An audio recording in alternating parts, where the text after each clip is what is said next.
धारा हो या वेगवती नदी या महासागर, यदि उसे पार करना है तो उसमें उतरना ही होगा। केवल बाहर बैठकर उसे निहारने से कोई कार्य सिद्ध नहीं होता। यदि नाव ना हो तो लहरों से लड़ना होता है, धारा से टकराना होता है। यदि तैरना सीखना है तो डूबने के भय से उभरना होता है। यही जीवन है। ठीक इसी धारा, नदी, महासागर की भांति हमारे जीवन में हमारे समक्ष संघर्ष आकर खड़ा हो जाता है। फिर हम सोचने लगते हैं कि इससे पार कैसे पाएं। हम सोचते हैं कि ये स्वयं समाप्त हो जाए, परंतु संघर्ष या संकट स्वयं समाप्त नहीं होते। उन्हें समाप्त करने के लिए उनसे जूझना पड़ता है। इसलिए संघर्ष से बचना श्रेयस्कर नहीं। जीवन में आगे बढ़ने के लिए आपको संघर्ष का सामना करना होगा। आपके मौन रहने से संघर्ष हटे या ना हटे, परंतु आपका विकास अवश्य अवरुद्ध हो जाएगा। यहाँ द्वंद्व के पालन हेतु अपनों के साथ ही द्वंद्व करना पड़ रहा है। मुझे तुम पर गर्व है कि तुम परम निष्ठा और साहस से अपने कर्तव्य का पालन कर रहे हो, किंतु ये मेरा दुर्भाग्य है कि तुम मेरे साथ नहीं, मेरे विरुद्ध हो। और इसी कारण आपके प्रहार को रोकना मेरा कर्तव्य बन जाता है प्रपितामह। पुत्री उत्तरा, मैं तुम्हें वचन देता हूं कि जब तक रणभूमि में ये गंगा पुत्र खड़ा रहेगा, तब तक तुम्हारा सौभाग्य और तुम्हारा सुहाग दोनों पर कोई आंच नहीं आएगी। स्नेह और प्रेम के अतिरिक्त तुम्हें देने के लिए मेरे पास कुछ भी नहीं, और इसके चलते मैंने तुम्हारी अर्धांगिनी उत्तरा को वचन दिया था कि जब तक मैं युद्ध भूमि में हूं, तुम्हारे प्राण को संकट में नहीं आने दूंगा।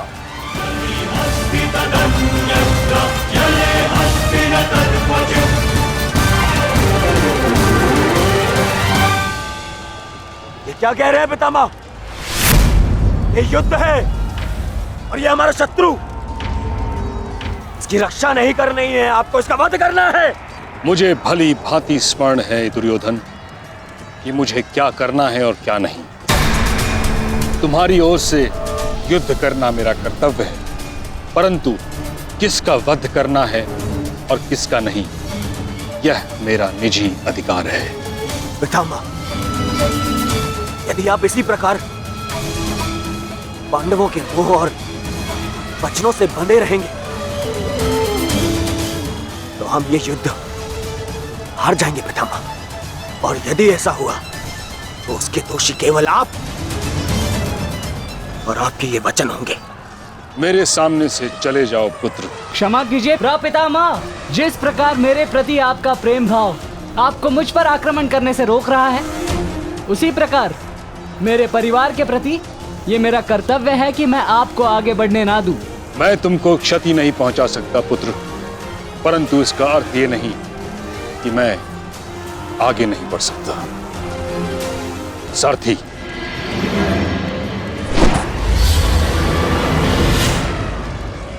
साधु पुत्र, किंतु अगली बार मत चूकना।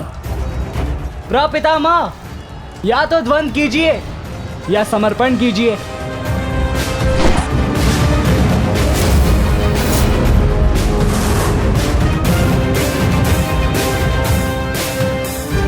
बस करो पुत्र।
मुझे रोक पाना भी सरल नहीं है पितामह। उत्तम अभिमन्यु, अति उत्तम।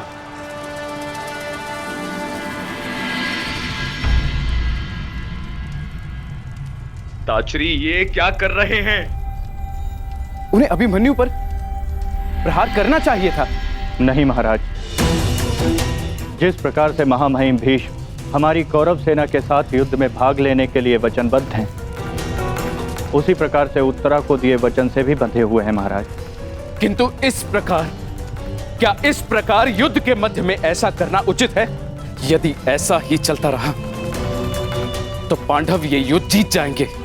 सबसे महत्वपूर्ण सूचना अभी यही है कि युवराज दुर्योधन सुरक्षित हैं महाराज।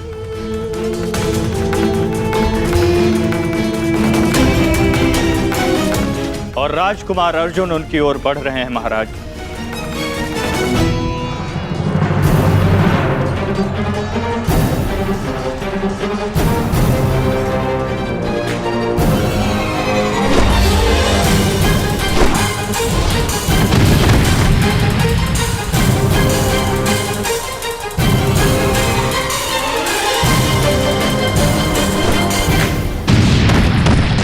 राजकुमार अर्जुन और युवराज दुर्योधन के रथ के पताका के मध्य अब कोई भी नहीं है महाराज।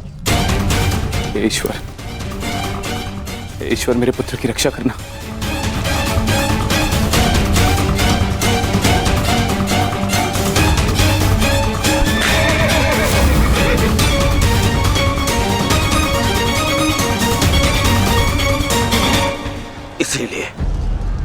इसलिए मैं पितामह के स्थान पर कर्ण को चुन रहा था मामाश्री।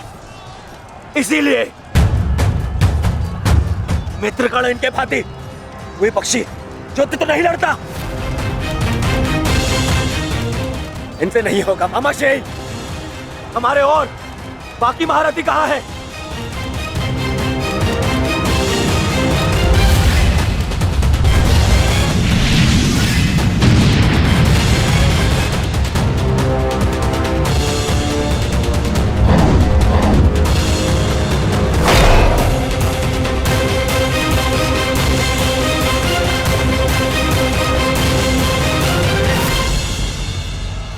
मित्रगण होता तो ऐसी परिस्थिति कभी उत्पन्न नहीं होती।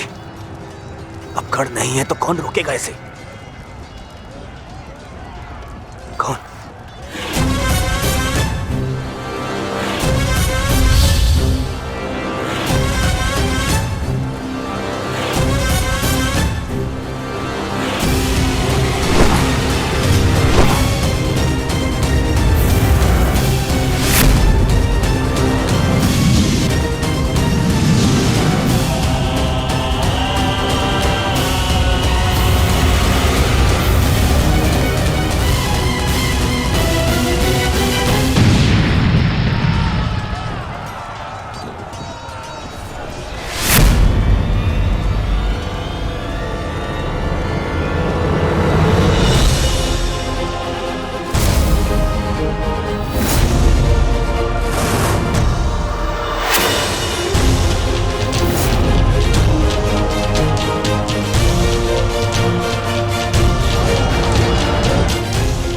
मेरे मार्ग से हट जाओ विष्णु।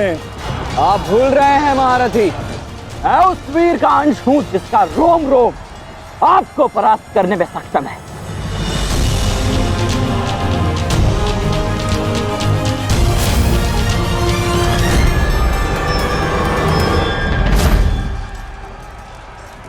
हम यहां युद्ध करने आए और मैं अपने पिता को यह वचन देकर आया कि रणभूमि में मैं उनकी कमी की अनुभूति किसी को नहीं होने दूंगा।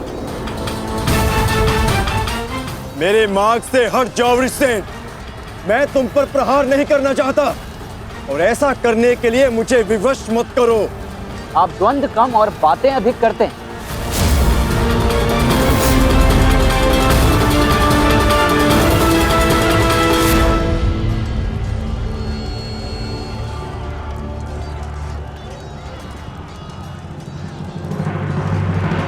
पार्थ, यदि तुम इस युद्ध को आज ही समाप्त करना चाहते हो तो एक बात का स्मरण रखना, सूर्यास्त्र होने में बस कुछ ही समय शेष रह गया है। अपने सामने खड़ी बाधा पर प्रहार करो पार्थ।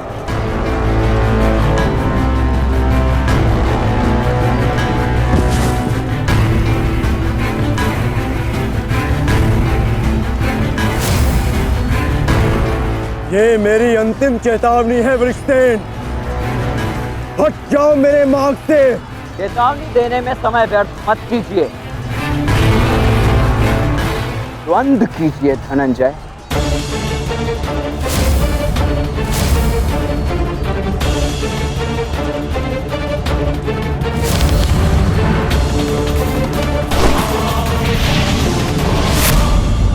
वृषसेन,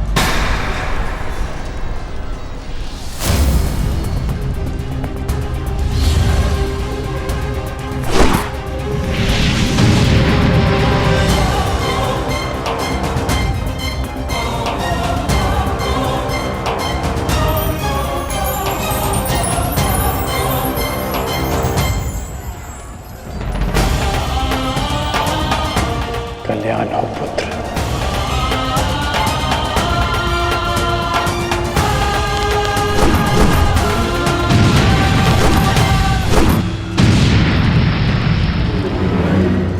तुम्हारा पुत्र तुम्हारे ही भांति कुशल योद्धा है कर्ण।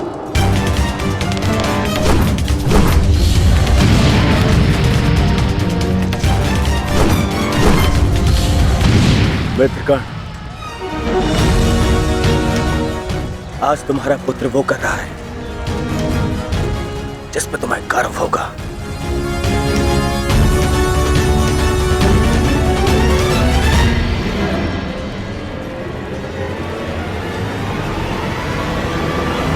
शीघ्रता करो पार्थ, सूर्यास्त्र में बस कुछ ही समय शेष है।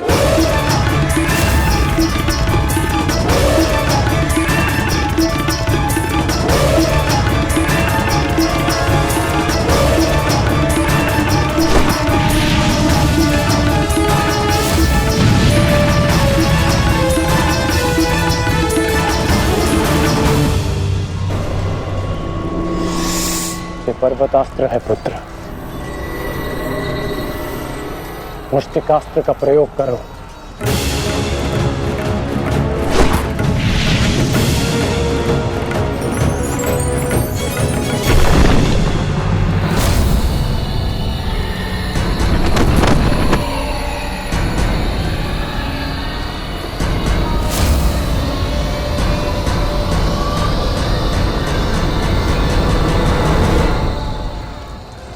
सूर्यास्त होने वाला, ध्वज को कैसे जीते? कुछ क्षण और मामा श्री। सूर्यास्त होते ही इन पांडवों का विजय का स्वप्न भी अस्त हो जाएगा। क्या होगा यदि तुम अपनी इस मूर्खता को एक छल में परिवर्तित कर दोगे तो क्या हो जाएगा? वज्रव्यूह की विशेषता क्या है दुर्योधन? प्रहार, केवल प्रहार, परंतु रक्षा में असक्षम।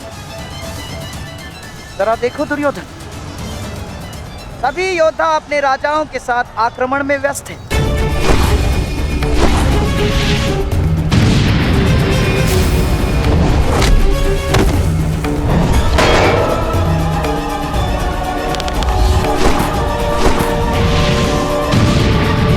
बिना किसी रक्षा नीति के हम इसका लाभ उठा सकते हैं दुर्योधन। क्या होगा यदि तुम धर्मराज युधिष्ठिर को बंदी बना लो तो? यदि पांडवों के ज्येष्ठ भ्राता युधिष्ठिर को हमने बंदी बना लिया दुर्योधन, तो हमारी विजय निश्चित।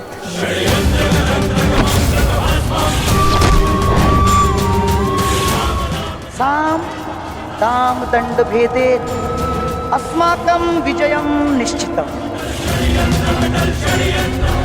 अस्माकं विजयं निश्चितं दुर्योधन। आपका विचार उत्तम है मामा श्री।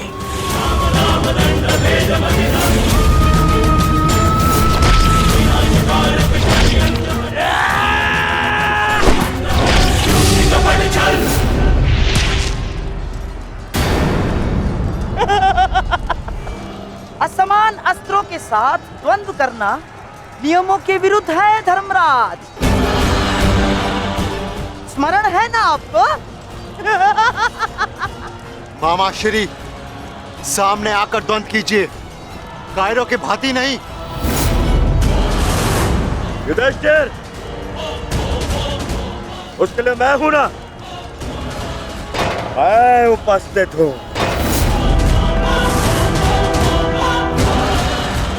यदि तुम युद्ध चाहते हो तो मैं तत्पर हूं। ये बात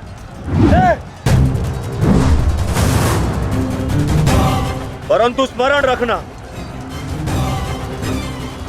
तुम्हें परास्त करने का अर्थ यह है कि इस युद्ध पर मेरी विजय हुई, और इसकी विपरीत परिस्थिति का भी यही परिणाम होगा भ्राता दुर्योधन।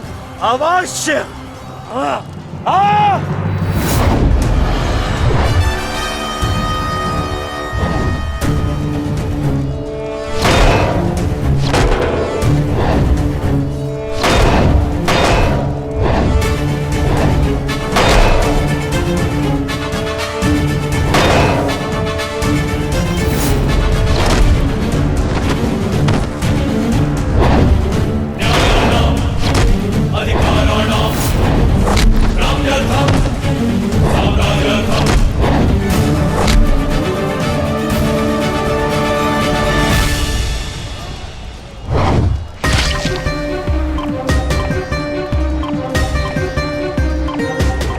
साधु पुत्र, साधु।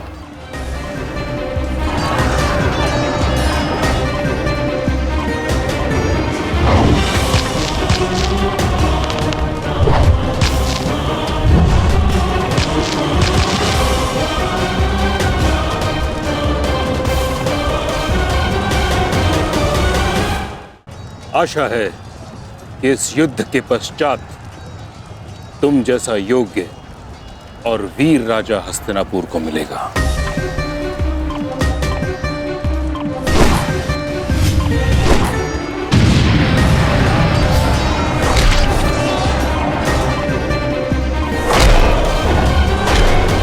अरे अरे अरे सहदेव, कहाँ चल दिए? शुभ कार्य करने जा रहे हो ना? मामा श्री का आशीर्वाद नहीं लोगे? आओ प्रणाम करो।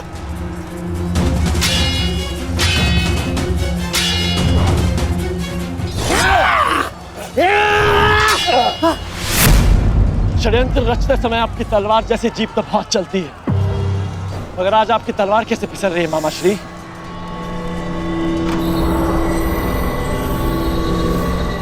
नहीं दुर्योधन, वो क्या है ना सहदेव, हर वस्तु अपने समय से चलती है।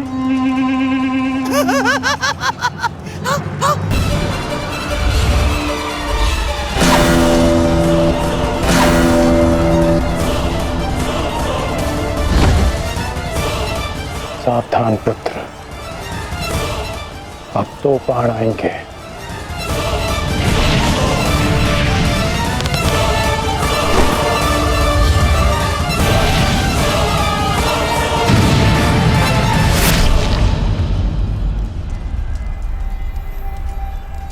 से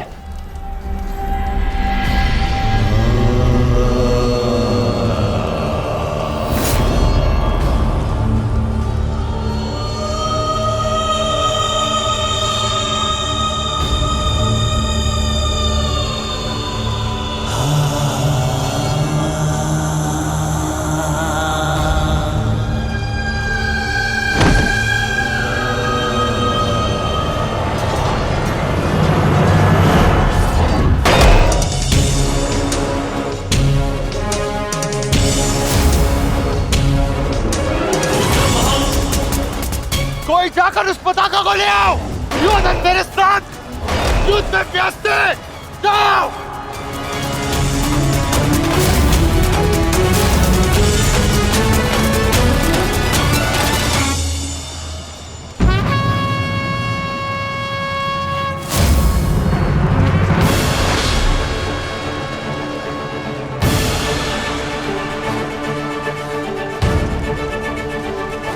सब केवल तेरी अंतिम चीखें सुनेंगे। युधिष्ठिर, अंतिम चीखें।